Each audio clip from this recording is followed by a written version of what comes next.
महाराष्ट्र में जब जब सियासत गरमाती है तो कुछ बड़ा ही होता है। साल 2022 और साल 2023 इसका सबसे बड़ा उदाहरण है। ये चल रहा है साल 2025 और इस बीच खबर ये है कि राज ठाकरे और उद्धव ठाकरे एक साथ आ सकते हैं। राजनीति के जानकार कहते हैं कि इनके एक होने के पीछे सबसे बड़ी वजह मराठी अस्मिता है। महाराष्ट्र में मनसे स्कूलों में हिंदी की अनिवार्यता का लगातार विरोध कर रही है। मराठी ना बोलने वालों से गलत व्यवहार हो रहा है, यहां तक कि उत्तर भारतीयों को पीटा तक जा रहा है। दूसरी बड़ी वजह इस साल के आखिर में महाराष्ट्र में निकाय चुनाव होने हैं।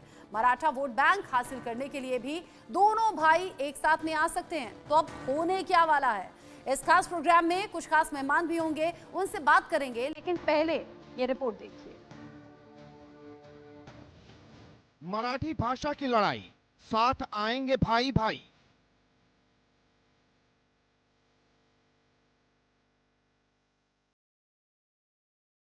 अब पड़ेगी और गुंडई।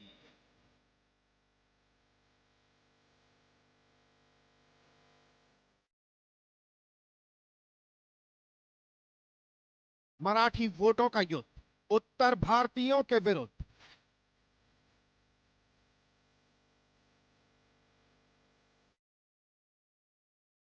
बनेगा सियासी काज, मिलेंगे उद्धव राज।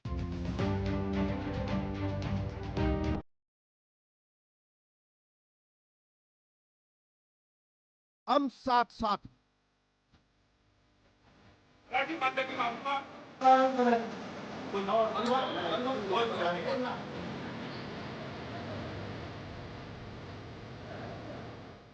महाराष्ट्र की सियासत में चल रहे संग्राम के बीच, हिंदी भाषियों यानी उत्तर भारतीयों के साथ बदसलूकी के बीच, महाराष्ट्र नवनिर्माण सेना के कार्यकर्ताओं की गुंडागर्दी के बीच एक सुगबुगाहट होती है। सुगबुगाहट दो भाइयों के मिलन की है। ये सुगबुगाहट महाराष्ट्र की सियासत के दो कद्दावर चेहरों के साथ जुड़ने की है। ये सुगबुगाहट राज ठाकरे और उद्धव ठाकरे के एक होने की है। चर्चा चली तो दूर तक जाएगी, सियासत को सुलगाएगी। इनसे के राज ठाकरे जी और उद्धव ठाकरे जी दोनों भाई हैं। दोनों भाई हैं। हम सालों साल एक साथ रहे हैं। आज भी हमारा वो रिश्ता कायम है। भाई का, मित्रों का वो रिश्ता आज भी हमारा कायम है, वो टूटा नहीं है। अगर कोई दूसरा व्यक्ति बात करती है तो अपने पार्टी चीफ से पूछ लीजिए कि जो मैं बोल रहा हूं ये सही है या नहीं है। दोनों भाई तय करेंगे। और हमने उद्धव जी की बात मानी है कि महाराष्ट्र के हित के लिए हमको अगर एक साथ आना पड़े तो हम हमारे जो भी मतभेद है वो हम भूल सकते हैं। पहली बात तो यह है कि अगर वो साथ में आते हैं तो हमें उसकी खुशी है, क्योंकि कोई भी अगर बिछड़े हुए लोग साथ में आते हैं या किसी का विवाद समाप्त होता है तो अच्छी बात है, इसमें बुरा मानने की क्या बात है। तो आए, लेकिन इससे ज़्यादा इसके ऊपर हम क्या बोले, क्योंकि इन्होंने ऑफर दिया, उन्होंने रिस्पॉन्ड किया, इन्होंने शर्तें रखी, इसके ऊपर तो वो बोल सकते हैं, हम क्या बोल सकते हैं। भले ही महाराष्ट्र के सीएम फडणवीस ने दोनों भाइयों के मिलन की सुगबुगाहट का स्वागत किया, लेकिन यहाँ बीजेपी खेमे के लिए थोड़ी सी चिंता की बात है। दरअसल महाराष्ट्र में निकाय चुनाव सामने है। दोनों भाई एक साथ मिलकर ये संदेश देना चाहेंगे कि वो मराठी अस्मिता और मराठी मानुष वाली सोच को और भी मजबूत करेंगे। ज्यादा से ज्यादा मराठी वोट बैंक दोनों के खाते में आए, इसकी भी कोशिश रहेगी। शिवसेना यूबीटी सांसद संजय राउत कुछ इस तरफ इशारा करते हुए और इशारों में बीजेपी और महायुति पर निशाना साधते हुए अपनी बात कह रहे हैं। कोई टर्म्स एंड कंडीशन की बात उद्धव ठाकरे साहब ने नहीं की है।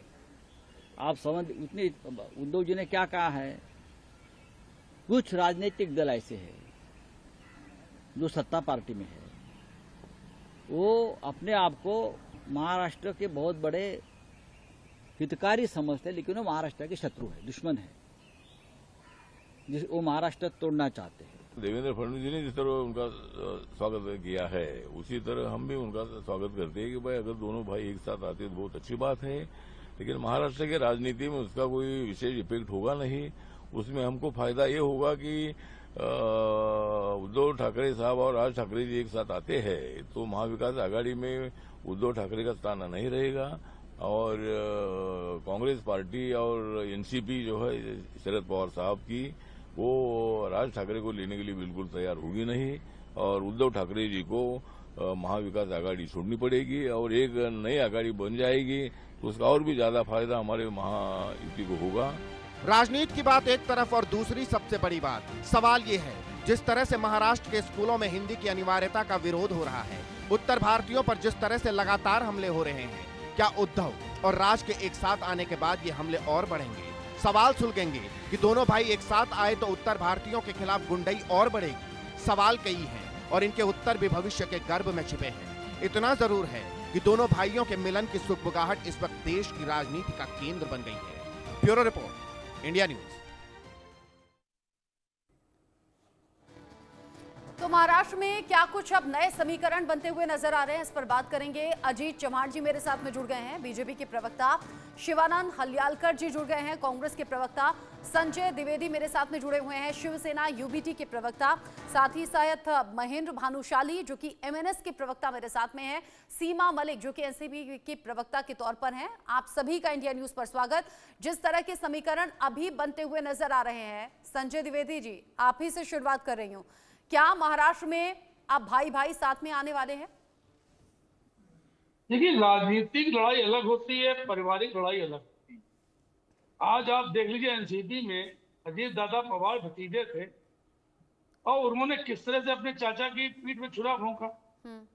यहाँ तक कि पिछली बार जब उन्होंने 80 घंटे के लिए बने थे मुख्यमंत्री, तो चाचा जी ने वापस लाया था, उनको दोबारा मुख्यमंत्री बनाया था। 2.5 साल में वो मुख्यमंत्री रहे, लेकिन जिस तरह से उन्होंने खंजर घोंपा और बाहर निकल गए। देखिए, भाई भाई या भाई भतीजे में व्यक्तिगत लड़ाई अपनी जगह है, राजनीतिक अलग होती है। अब वो उद्धव ठाकरे क्या फैसला करेंगे ये उद्धव ठाकरे समझे। ये इसमें हम लोग शिवसैनियों कोई वो नहीं है, ना हम उनसे ये कह सकते हैं आपसे, ना ये कह सकते हैं कि जब उनको लेंगे या उनके संग जाएंगे या नहीं जाएंगे। उनकी मैं कुछ बातें बता दूंगा आपको जो उन्होंने अभी कुछ दिनों में कही है। जैसे अभी कुंभ मेला हुआ, उन्होंने कहा जब मैं गंगा के गंदे पानी नहीं छूऊंगा जहाँ करोड़ों लोगों ने स्नान किया। जबकि गंगा मैया हमारे जो गंगा मैया का पानी हम लोग अपने घर में इस्तेमाल करते हैं पूजन वगैरह में। दूसरी बात, जब 2.5 साल मुख्यमंत्री थे माननीय मुख्यमंत्री उद्धव जी ठाकरे, तो हनुमान चालीसा का पाठ मस्जिदों में कौन कर रहा था? उस समय ये बीजेपी के साथ थे। बीजेपी साथ मिलकर इन्होंने क्या किया? हनुमान चालीसा का पाठ किया। मुख्यमंत्री उद्धव ठाकरे को गिराने की जो एक रणनीति थी, उस रणनीति में कायम रही है। इसके बाद बीजेपी के साथ इन्होंने इनको चुनाव में समर्थन भी दिया। नहीं जीत पाई वहां पे लोकसभा में, अलग बात है, लेकिन उन्होंने समर्थन दिया। तो तमाम ऐसी चीजें हैं। आप देखिए, आज महाराष्ट्र में जो मेन चीज है, वो मेन चीज है कि 10 गारंटी जो एकनाथ शिंदे ने कही थी कि हम 10 गारंटी चुनाव जीतने के बाद कहेंगे, उसका पालन हो रहा है कि नहीं हो रहा? आज सोचने के विषय हम तो समझते ही है, ना कि ये सोचने के विषय राज ठाकरे जी आएंगे या उद्धव ठाकरे साथ जाएंगे। ये आना होगा, जो भाई भाई हैं, क्या उनकी राजनीति होगी क्या नहीं होगी। अब उन्होंने कहा किसानों का लोन माफ करेंगे, अजीत दादा पवार कह रहे मैंने कहा ऐसा कुछ कहा ही नहीं। 25 लाख नौकरियां देंगे, छात्रों को 1000 मासिक देंगे, बिजली बिलों में 30% की हम कमी करेंगे, लाडली बहनों को 2100 रुपए देंगे। जब तक 8 लाख बहनों को 500 रुपए दिए गए। शिव भोजन थाली, मुख्यमंत्री 30 दर्शन।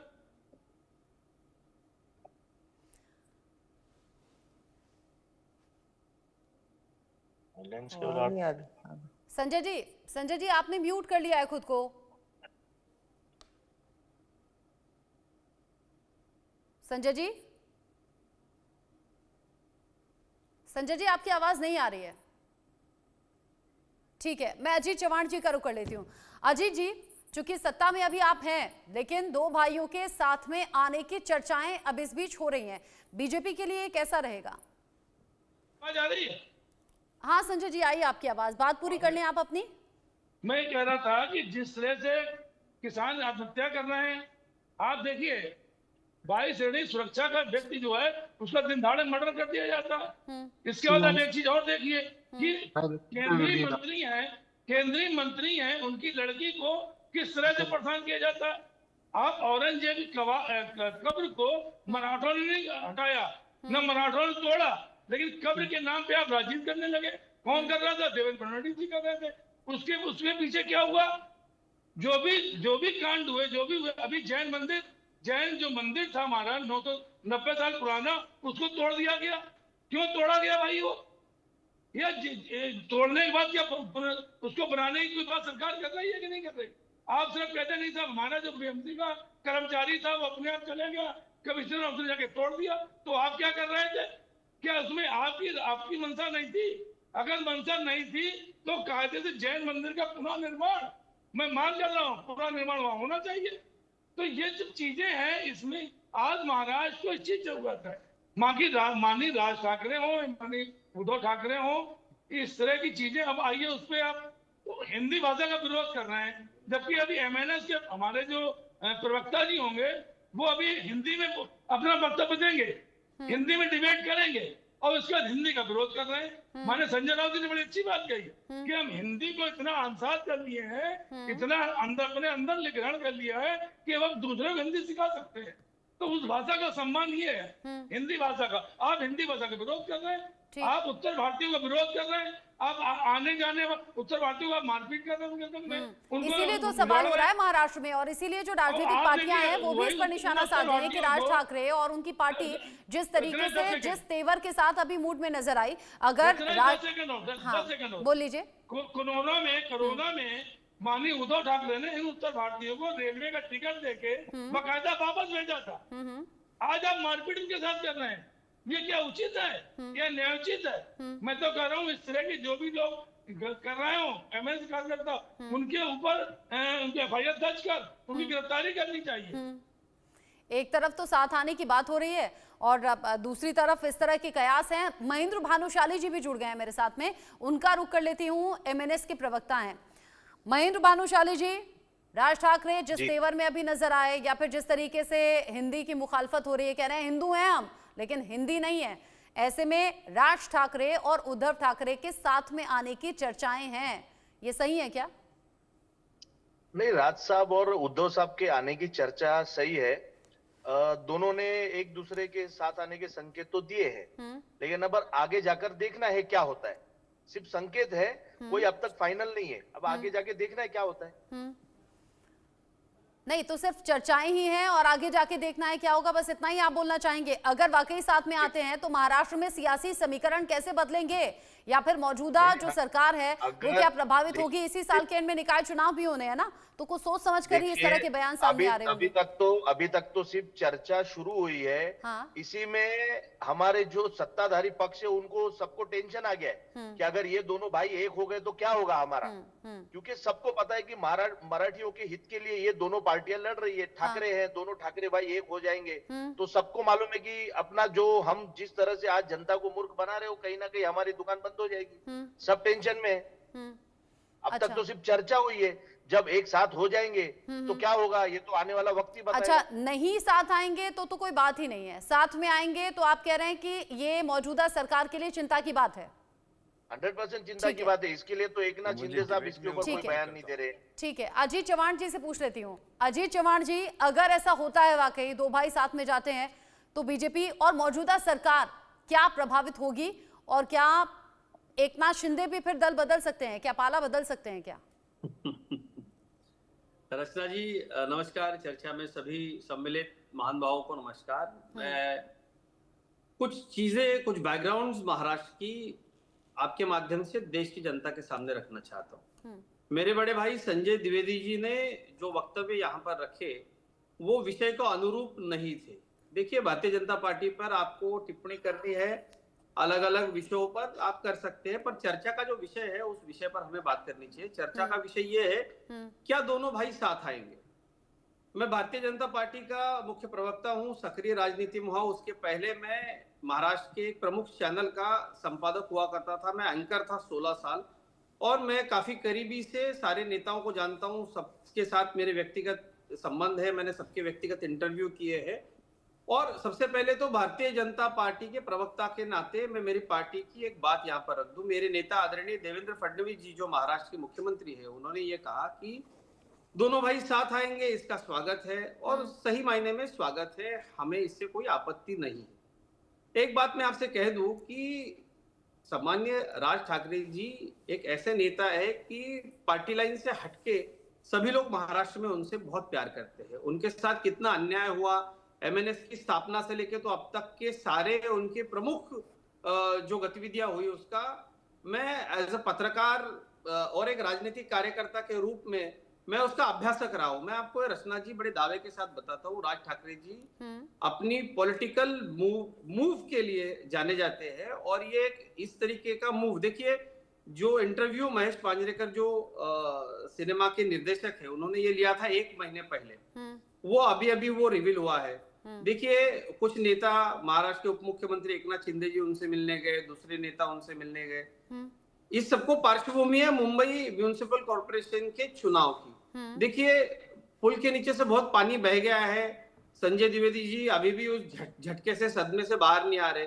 कोई पार्टियां टूटी फूटी चली, आपका आरोप हम बट ऐसे झटके तो राजनीति में लगते रहते हैं ना, कभी किसी को कभी किसी को। उसके बाद महाराष्ट्र के आम चुनाव हुए और आम चुनाव में भारतीय जनता पार्टी, शिवसेना एकनाथ शिंदे जी के नेतृत्व में, ठीक है, राष्ट्रवादी कांग्रेस पार्टी अजित पवार जी के नेतृत्व में लोगों से चुन करके आई। तो अब ये आरोप उन पे लागू बिल्कुल नहीं होते। दूसरी बात मैं आपको बता दूं कि राज ठाकरे जी ने उद्धव ठाकरे जी को साथ आने के लिए कई बार प्रयत्न किए थे। एक बार तो 2014 के 2017 के चुनाव में अपने एबी फॉर्म बांटने तक के वो रुक गए थे। किस तरीके से 1 बार नहीं, 2 बार नहीं, 3 बार नहीं, 4 बार उनके साथ विश्वासघात हुआ उद्धव ठाकरे जी की तरफ से, ये उन्होंने बताया। और उद्धव ठाकरे जी के विश्वासघात का वार जो है वो भारतीय जनता पार्टी झेल चुकी है। देखिए हम बहुत सम्मान के साथ मातोश्री पे जाते थे, वंदनीय हिंदू हृदय सम्राट शिवसेना प्रमुख बाला साहेब ठाकरे। अच्छा जी चव्हाण जी, आज तो आप बीजेपी के मुख्य प्रवक्ता हैं, आपने खुद ही बता दिया कि आप खुद भी चैनल के संपादक रह चुके हैं, एंकर के तौर पर आप चीजें देख चुके हैं, मतलब पत्रकार के तौर पर चीजें संभाल चुके हैं, देख चुके हैं। आप ये भी जानते होंगे कब कौन सी पार्टी किसके साथ चली जाए नहीं पता, कब किसका साथ छोड़ दे नहीं पता। यहाँ दल बदल जाते हैं, यहाँ वफादारी भी चेंज हो जाती है, जिसे हम कहते हैं ना लॉयल्टी है, टाइम के साथ में चेंज हो जाती है। और ये हर पार्टी के साथ में है, क्योंकि महाराष्ट्र में तो हमने वो गठजोड़ भी देख लिया ना जो अलग अलग विचारधाराओं का था, जिसमें उद्धव ठाकरे साथ में आ गए, एनसीपी और कांग्रेस के साथ में, वो भी एक गठजोड़ हमने देख लिया।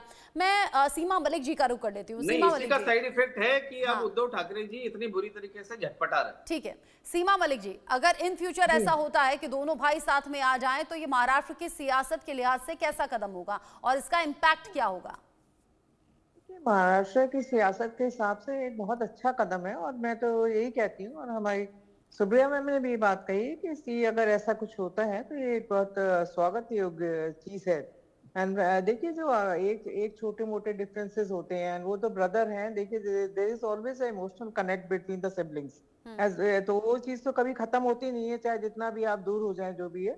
और अगर वो लोग मतलब बहुत अच्छा उन्होंने सोचा है कि अगर महाराष्ट्र के हित के लिए कुछ ऐसी पार्टीज हैं जो कि मतलब देखिए यही होता है ना, आपने बिल्ली और वो बंदर वाली कहानी सुनी होगी कि बिल्लियां लड़ती रह गई और बंदर रोटी ले गया। तो बेसिक बात यही है कि अगर आज भारत की भाषाई या सांस्कृतिक महाराष्ट्र के हित के लिए अगर वो लोग एक साथ आना चाहते हैं तो ये बहुत स्वागत योग्य कदम है। और देखिए मेरे ख्याल से जो बाला साहब, हमारे माननीय बाला साहब ठाकरे जी थे, वो भी शायद खुश होंगे इस चीज से। ये तो मुझे तो ऐसा लगता है, मतलब एक इमोशनल बात है, पर मुझे ऐसा लगता है कि जरूर उनका आशीर्वाद होगा इन लोगों के साथ। और देखिए आज जिस तरह से महाराष्ट्र की स्थिति है, आज देखिए जिस तरह से यहाँ से जो भी प्रोजेक्ट्स हैं वो बाहर जा रहे हैं गुजरात में, है ना, and nobody is caring about that. वो आराम से जो प्रोजेक्ट्स हैं वो बाहर जा रहे हैं और मतलब जा रहे हैं तो जा रहे हैं। तो देखिए अगर वहाँ के लोग इस बात का केयर करते हैं। मैडम कौन से प्रोजेक्ट ये बता देंगे आप? अरे सर सबको पता है वो प्रोजेक्ट्स कौन से हैं। महाराष्ट्र की फिलहाल में स्थिति क्या है वो बताएंगे आप? सीमा जी, महाराष्ट्र इन्वेस्टमेंट में नंबर 1। सब बताऊंगी। नेशनल टेलीविजन पे झूठ नहीं बोला करते। कोई झूठ नहीं बोल रहा है सर जो डायमंड है, फॉक्सकॉन है, हजारों चीजें जो गई हैं। अब मैं जो बात कर रही हूँ वो मुझे करने दीजिए, है ना, इस पे मत अटकिए कि कौन कौन से, सबको पता है सर, नाम की लिस्ट, पूरी लिस्ट है जो आपके एंकर वाली आदत गई नहीं अजीत जी? हाँ, तो आप एक में बीच में डिस्टर्ब कर रहे हैं मुझे। और एक साहब देखिए जो भी झूठ तो नहीं सुनेंगे। अरे आपकी बारी आएगी तो पूछिएगा कि क्या झूठ है। आप झूठ बोले तो मैं दूंगा नहीं आपको, मानवा। हाँ, बेकार की बातें कर रहे हैं आप। ठीक है सीमा वाली जी बात पूरी कर ले, फिर मैं शिवानंद जी का रुख कर लूंगी। मैं तो देखिए इन्हीं की पार्टी को मैं कहती हूँ कि जो भी भाषा वगैरह का जो रचना भी जी, होता है, किसी भी चीज को आप थोप देते हैं किसी के ऊपर ले जाकर, और उसके पीछे पहले कोई होमवर्क नहीं करते हैं। आप पहले अगर जो भी लोग हैं, जिनके जो लोग इससे कनेक्टेड हैं, उनके कंसेंसस में तो बिलीव करते ही नहीं। They never believe in consensus of the people. जो भी है, अगर कोई भी आप 3 भाषाओं वाली चीज ला रहे हैं, जो भी ला रहे हैं, तो पहले आपको ऑपोजिशन को भी कंसल्ट करना चाहिए, और भी जो लोग हैं, जो एजुकेशन सिस्टम के लोग हैं, और जो इतने छोटे बच्चे हैं, वो रचना जी पढ़ पाएंगे, उनके ऊपर इतना ठीक असर है हो, सीमा जी, मतलब वो। ठीक है सीमा जी। शिवानंद हुलियालकर जी, मैं आपसे पूछना चाहूंगी, क्योंकि पिछले कुछ दिन में राज ठाकरे जिस तरीके से एक्टिव मोड में आए, या फिर जगह जगह जो बैनर पोस्टर लगे, या फिर जो सोशल मीडिया पर पोस्ट उनके नजर आए, ऐसा लगा कि दोबारा से वो सब चीजें महाराष्ट्र में हम देख रहे हैं कि मराठी का समर्थन करना है, जो हिंदी बोल रहे हैं उनके साथ में जो व्यवहार हो रहा है, या फिर स्कूलों में जो हिंदी पढ़ाना अनिवार्य कर दिया उसका विरोध हो रहा है। जगह जगह अलग अलग तरीके से हमने पुराने फॉर्म में राज ठाकरे को देखा। अब खबर ये कि उद्धव ठाकरे, राज ठाकरे साथ में आ सकते हैं, तो क्या वो जो बीते जमाने में महाराष्ट्र में हुआ करता था उत्तर भारतीयों के साथ में, क्या दोबारा होता हुआ नजर आएगा क्या? रचना जी, उद्धव ठाकरे जी, राज ठाकरे जी, ये दोनों साथ में आ रहे तो मैं स्वागत करता हूँ। मैं कांग्रेस का राष्ट्रीय प्रवक्ता डॉक्टर शिवानंद बोल रहा हूँ। दूसरी बात, ये दोनों के पीछे ये लोग चैनल पे बैठ के सबसे ज्यादा मिर्ची बीजेपी को लगा हुआ है, क्योंकि इसके पीछे एकनाथ शिंदे जी है, इसके पीछे शरद पवार साहब है। ये समझे इतना इजी नहीं है, महाराष्ट्र सरकार गिर जाएगा। अभी बीजेपी देवेंद्र फडणवीस डरे हुए हैं। आज तक जिसके साथ दोस्ती किया उसके साथ स्वागत कर रहे हैं इस फैसले का। नहीं, वो सिर्फ ऐसे ही नाटक है। वो मैं जानता हूँ देवेंद्र जी के साथ। वो मेरे साथ प्लानिंग कमीशन में वाइस प्रेसिडेंट था, मेरे कमेटी में देवेंद्र जी थे, मैं अच्छे से जानता हूँ। देवेंद्र जी जिसके साथ दोस्ती, उद्धव ठाकरे जी को तोड़ दिया, शरद पवार जी को खत्म कर दिया, उसके बाद विनय कोरे जी थे जन स्वराज, उसके बाद जानकर जी थे, राजू शेट्टी जी थे, अभी रवि राणा जी थे, उनका अलग पार्टी। ऐसे बहुत लोगों को इन्होंने दुश्मनी लिया है। देवेंद्र फडणवीस जी जब से राजनीति में आए तब से तोड़ना, सब पार्टी को तोड़ना, हमेशा उनके साथ दुष्कर्म करना, उनके साथ हमेशा सीबीआई, ईडी, इनकम टैक्स से डराना, धमकाना। उनका एक एजेंट आजकल नहीं दिख रहे, किरीट सोमैया, आजकल कहाँ नहीं दिख रहे। महाराष्ट्र के रचना जी, आवाज क्या आ रहा है? रचना जी आपकी आवाज आ रही है मुझे, बोलिए, लेकिन बीच में जो बोल रहे हैं वो प्लीज शांति बनाए रखें। रचना जी, महाराष्ट्र के उद्योग धंधा सब गुजरात जा रहे, कुछ भी देवेंद्र फडणवीस जी, एकनाथ शिंदे जी या अजित दादा पवार जी कुछ भी नहीं बोल रहे। ये जो बातें आपने कही ना अभी शिवानंद जी, आपने जो बातें कही शुरुआत में आपने एक बम फोड़ दिया। आपने शरद पवार, एकनाथ शिंदे का जिक्र कर दिया, आपने महाराष्ट्र में सरकार के लिए खतरा बता दिया। ये बम पूरा फोड़िएगा, पूरा इसको आप पूरा एक्सप्लेन कीजिएगा कि आपके जहन में क्या आया, और मौजूदा समय में ये समीकरण कैसे आगे बोलिएगा। एक रिपोर्ट में दिखा दूं, आगे जब रिपोर्ट के बाद में बोलने का मौका दूंगी तो आप ही बोलिएगा। आप सभी रहिए मेरे साथ में, आप सभी रहिए मेरे साथ में। एक सेकेंड, एक रिपोर्ट चला दूं मैं। राज ठाकरे ने कहा कि हमारे मतभेद, यानी कि जो भाइयों के मतभेद हैं वो महाराष्ट्र हित से छोटे हैं, यानी कि जो भाइयों का मतभेद है वो इतना बड़ा नहीं है। उधर उद्धव ठाकरे ने भी कहा है कि उनकी तरफ से अभी किसी भी तरह का कोई झगड़ा नहीं था और अभी भी नहीं है। सवाल ये कि आखिर क्या दोनों भाई अब साथ में आना चाहते हैं? ये सामान्य राजनीतिक घटनाक्रम है या फिर मराठी वोट बैंक हासिल करने की बड़ी तैयारी है? अभी मौजूदा हालात क्या है, ये चर्चाएं क्यों गर्म है, रिपोर्ट देखिए। महाराष्ट्र में वोटों के समीकरण के बीच नया राजनीतिक समीकरण बनता दिख रहा है। उद्धव ठाकरे और राज ठाकरे एक बार फिर से साथ आ सकते हैं। एमएनएस चीफ राज ठाकरे ने एक इंटरव्यू में इस बात का संकेत दिया है। राज ठाकरे का बयान समझिए। राज ठाकरे ने कहा कि हमारे बीच राजनीतिक मतभेद हैं, विवाद हैं, झगड़े हैं, लेकिन ये सब महाराष्ट्र के आगे बहुत छोटी चीज है। महाराष्ट्र और मराठी लोगों के हित के लिए साथ आना कोई बहुत बड़ी मुश्किल नहीं है। मराठा वोटों की लड़ाई दोनों को साथ लाई। बड़ी बात मराठा वोट है। अलग अलग होकर दोनों भाइयों का राजनीतिक कद लगातार कम हुआ है। एमएनएस जहां न के बराबर विधानसभा सीटें जीत पाती है, वहीं 2024 के विधानसभा चुनाव में शिंदे की शिवसेना को 57 सीटें मिली। वहीं उद्धव की शिवसेना 20 पर सिमट गई। राज ठाकरे ने अभिनेता और निर्देशक संजय मांजरेकर के YouTube चैनल पर कहा कि किसी बड़े मकसद के आगे हमारे बीच की लड़ाइयां छोटी हैं। इस पर जल्द ही उद्धव का भी रिएक्शन आ गया। उन्होंने कहा कि उनकी तरफ से कभी कोई झगड़ा नहीं था। वोटों के लिए MNS का हिंदी विरोध। हाल में मराठी भाषा का समर्थन और हिंदी के विरोध में राज ठाकरे की पार्टी खुलकर मुखर दिखी है। कई हिंदी भाषी लोगों के साथ मारपीट की खबर भी आई। इससे राज ठाकरे की पार्टी ने मराठा मानुष को तवज्जो देने का संदेश साफ तौर पर दिया। मराठा वोटों के लिए हालांकि सभी पार्टियां उसके हित की बात करती हैं, लेकिन बाल ठाकरे की शिवसेना शुरू से मराठों और हिंदुत्व हितों के लिए जानी जाती रही है।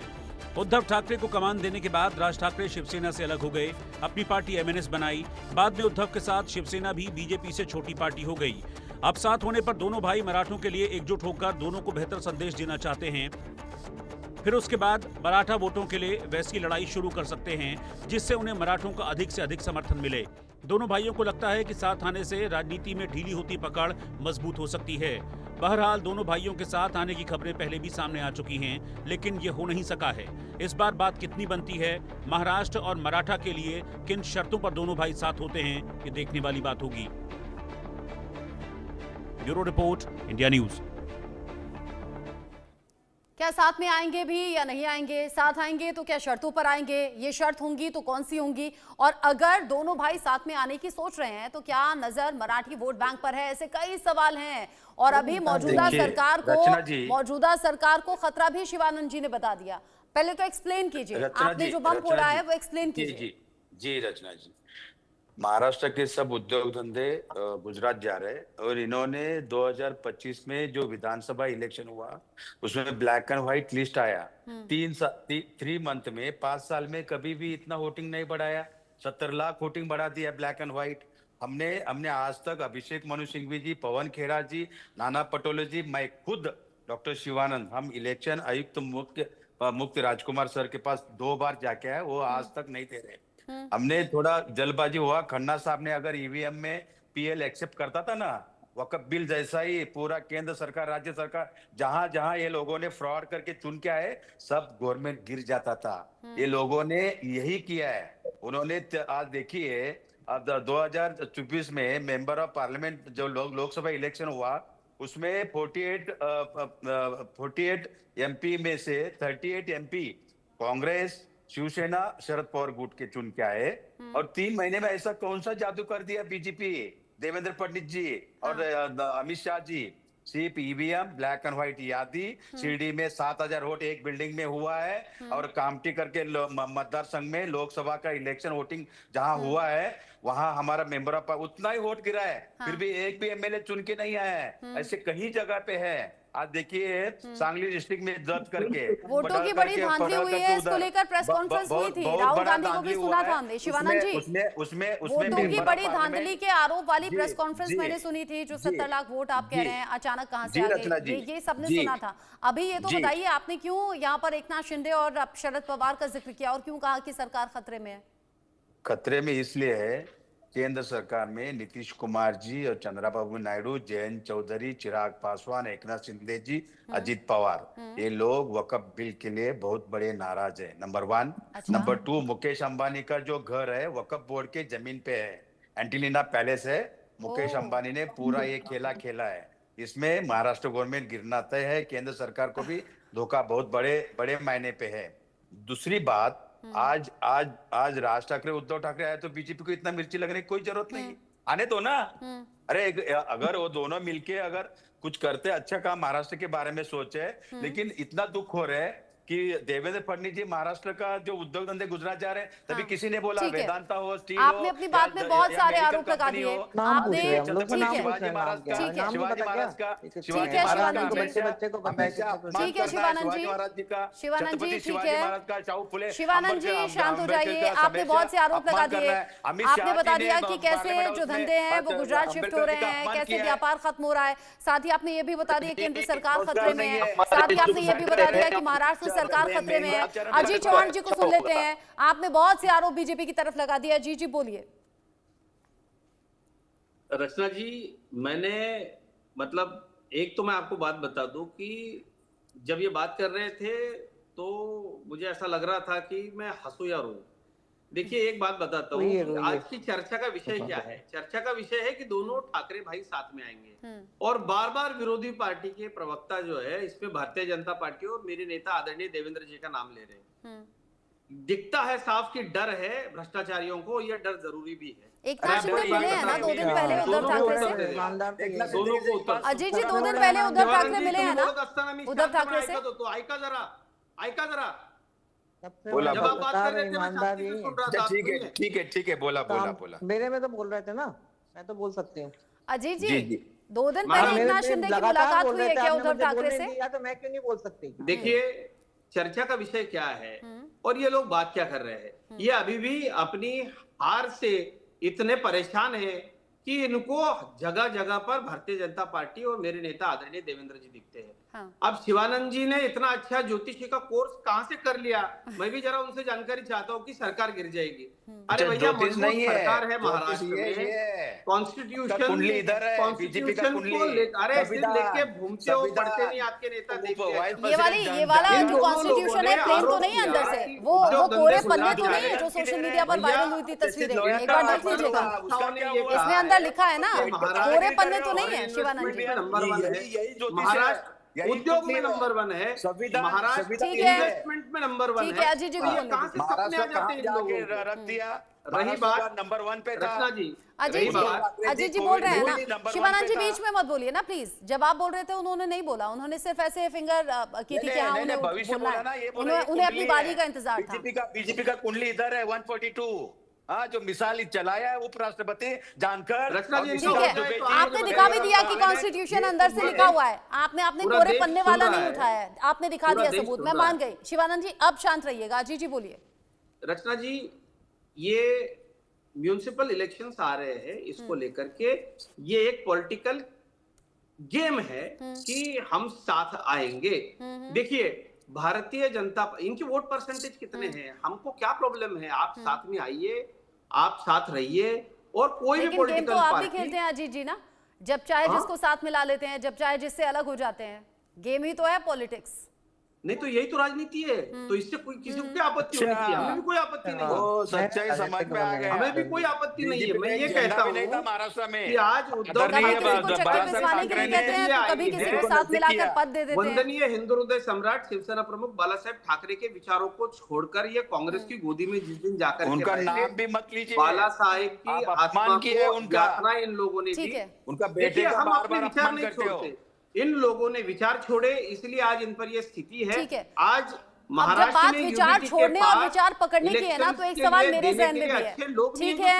ठीक है अजीत जी, एक सवाल मेरे जहन में भी है और मैं संजय जी से पूछना चाहूंगी, क्योंकि विचारों का जो टकराव है वो अलग अलग पार्टी जब साथ में आई तो विचारधारा पर सवाल हुआ, जब शिवसेना एनसीपी और कांग्रेस साथ में मिलकर आए।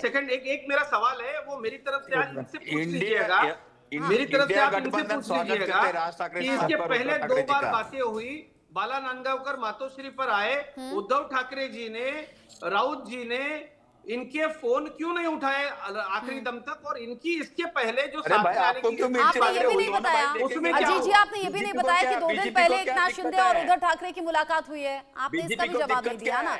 ये मुलाकातें, ये फोन कॉल नेताओं में अक्सर होते रहते हैं, ऐसी कोई मुलाकात नहीं हुई। ठीक है, ऐसी कोई मुलाकात नहीं हुई है। वो राज ठाकरे जी से मिलने गए थे, उद्धव ठाकरे से उनकी कोई मुलाकात। ठीक। मैं संजय द्विवेदी जी से एक बात पूछना चाहूंगी, क्योंकि बात अब विचारों की हो रही है, बात पुरानी विचारधारा को आगे लाने की हो रही है, जिसमें 2 भाइयों के साथ आने की बात है। लेकिन संजय द्विवेदी जी, शिवसेना जब एनसीपी और कांग्रेस के साथ मिलकर सरकार बना सकती है, ये बड़ा अजीब सा गठजोड़ था, अलग अलग विचारधाराएं एक साथ आई सरकार बनाने के लिए। अब आप जब एनसीपी और कांग्रेस के साथ मिलकर सत्ता में रह चुके और फिर आज राज ठाकरे के साथ जाने वाली बातें हैं, तो ये मेल कैसे मिलेगा? संजय जी आपकी आवाज नहीं आ रही है, संजय जी आपकी आवाज ठीक से नहीं आ रही है। मैं ये सवाल महेंद्र जी से पूछ लेती हूँ। महेंद्र जी, कैसे अलग अलग विचारधाराएं एक साथ आ जाएंगी अब?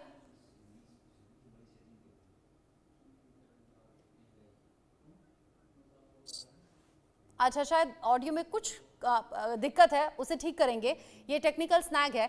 सीमा मलिक जी, मैं आपसे पूछ लेती हूँ, क्योंकि महाराष्ट्र की राजनीति में और महाराष्ट्र की जनता ने ये गठबंधन देखा, इसलिए सवाल है। कांग्रेस की अलग विचारधारा है, एनसीपी और शिवसेना अलग विचारधारा वाली। अब ऐसे में अब जब दोनों ठाकरे भाई एक साथ जाएंगे तो कैसे मैनेज हो पाएंगी चीजें? चीजें बहुत अच्छे से मैनेज होंगी। अगर वो लोग आज साथ में आ रहे हैं तो उनको कोई एक कॉमन मिनिमम चीज होती है जिसके ऊपर लोग आते हैं। और वो जो मराठी अस्मिता बचाने के लिए लड़ाई होती है, वो जो गुंडाई होती है, होता है। एक मिनट मुझे बोलने दीजिए। देखिए कोई भी अलायंस होता है तो वो हमेशा किसी जो बड़ी चीजें होती है, एक बड़े चीज के लिए होते हैं। छोटे मोटे डिफरेंसेस लोग भूल जाते हैं, और वो लोग बोल भी रहे हैं ये बात कि अगर वो अपने छोटे मोटे डिफरेंसेस भूल रहे हैं बिकॉज महाराष्ट्र के हित में काम कर रहे हैं। भाइयों के डिफरेंस की बात नहीं कर रही हूं। ऐसी पार्टी है जो कि यहाँ पर आकर, सीमा जी, मैं आपसे भाई वाले डिफरेंस की बात नहीं कर रही हूँ। मैं कह रही हूँ एक बार शिवसेना यूबीटी चली गई ना एनसीपी और कांग्रेस के साथ में। जैसे हमारा एमबीए भी बना था तो एक कॉमन मिनिमम प्रोग्राम पे बना था। उसमें विचारधारा का इतना कोई रोल नहीं होता है। बेसिकली आप एक अच्छी बड़ी चीज के लिए, एक बड़े हित के लिए आप साथ में आए थे, और हम तब भी साथ में आए थे। और ये भी यही बात कह रहे हैं कि जो महाराष्ट्र की संस्कृति है उसके लिए, उसके हित के लिए, और जो चीजें आजकल महाराष्ट्र में हो रही है, मेरे ख्याल से शायद ये आउट ऑफ वो हो जाता है। पर जिस तरह की स्थिति आज महाराष्ट्र में है वो हम सब जानते हैं। मतलब दोनों भाइयों का जाना फायदेमंद रहेगा क्या?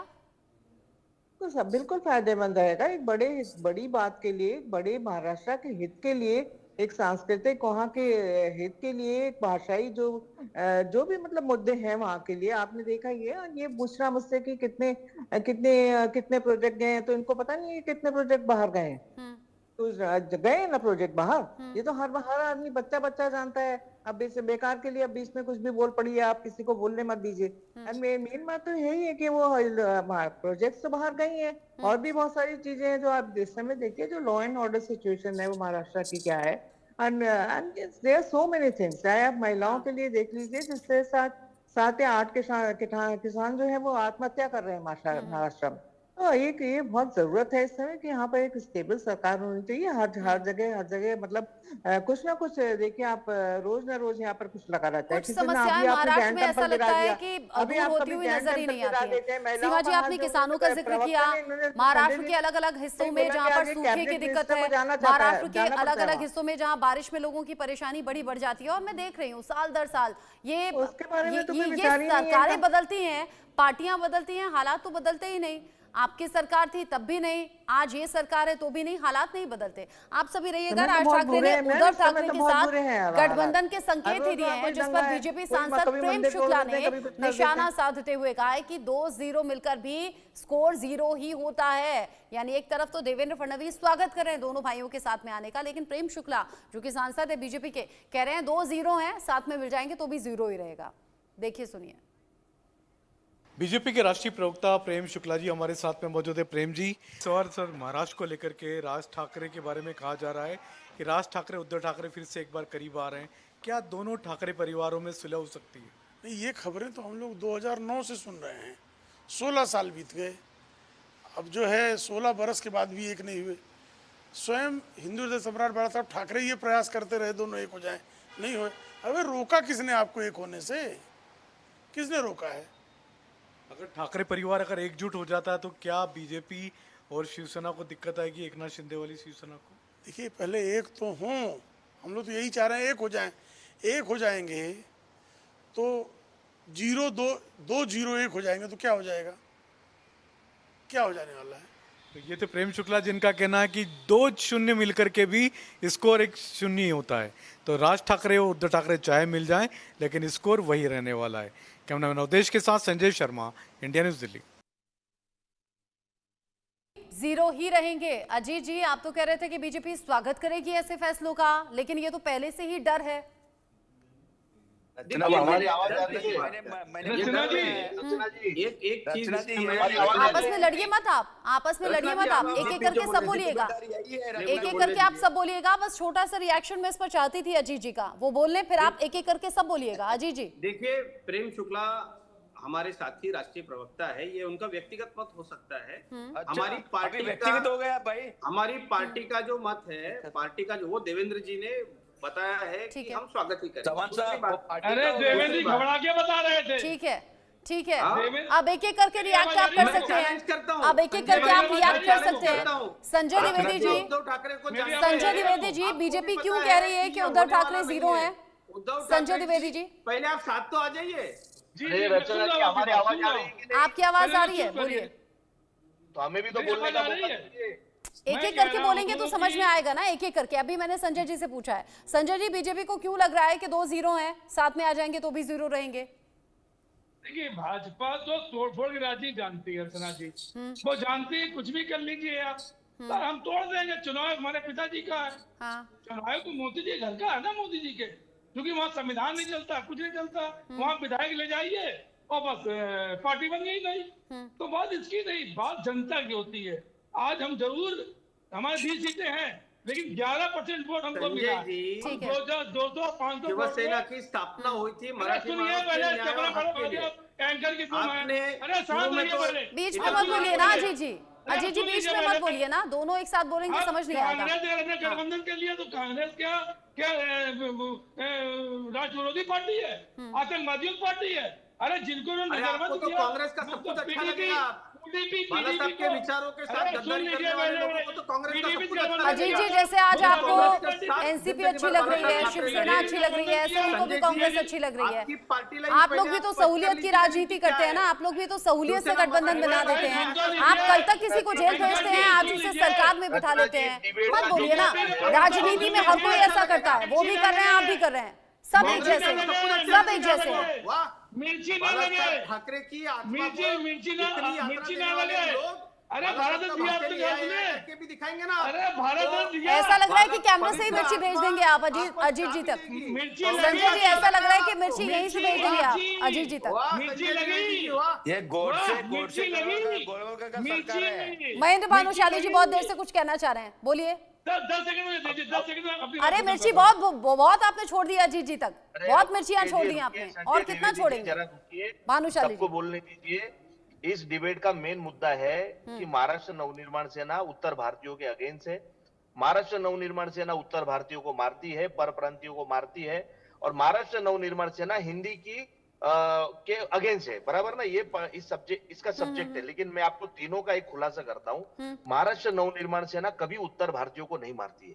जो भी जब जिसको मार पड़ी है, आप उनके स्टेटमेंट सुन लीजिए। अगर वो कहता है कि मराठी गई भाड़ में, मराठी गई तेल लेने, हमको मराठी नहीं बोलनी है, जाओ तुमको जो करना है वो कर लो। जब उनसे जबरदस्ती 2 थप्पड़ लगाकर कहेंगे कि मराठी बोलो, हिंदी नहीं बोल सकते, तो वो क्या करेंगे?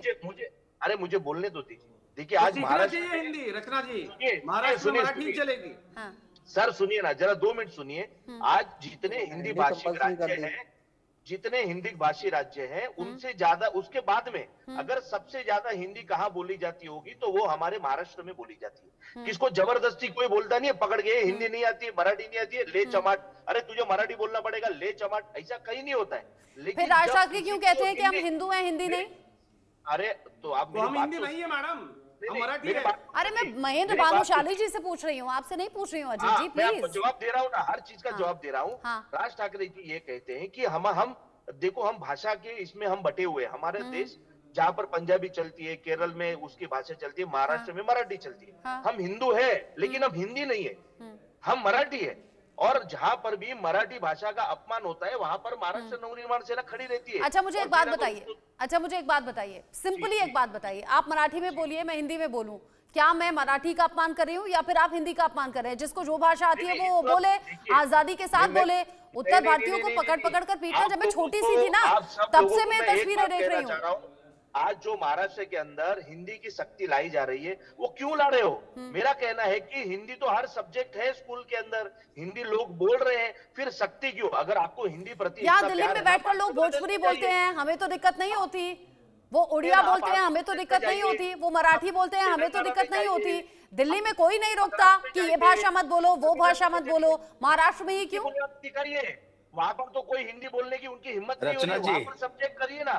ये सिर्फ महाराष्ट्र के अंदर इलेक्शन आया तो मुंबई के अंदर किस तरह से इन पर प्रांतीय जो वोट है, देखिए मैं खुद गुजराती हूँ, ठीक है ना, और राज ठाकरे कोई पर प्रांतियों के विरोधी नहीं, मैं खुद गुजराती हूँ और महाराष्ट्र नवनिर्माण सेना का एक विभाग अध्यक्ष हूँ। तो चुनाव देखते हुए माहौल बन रहा है क्या?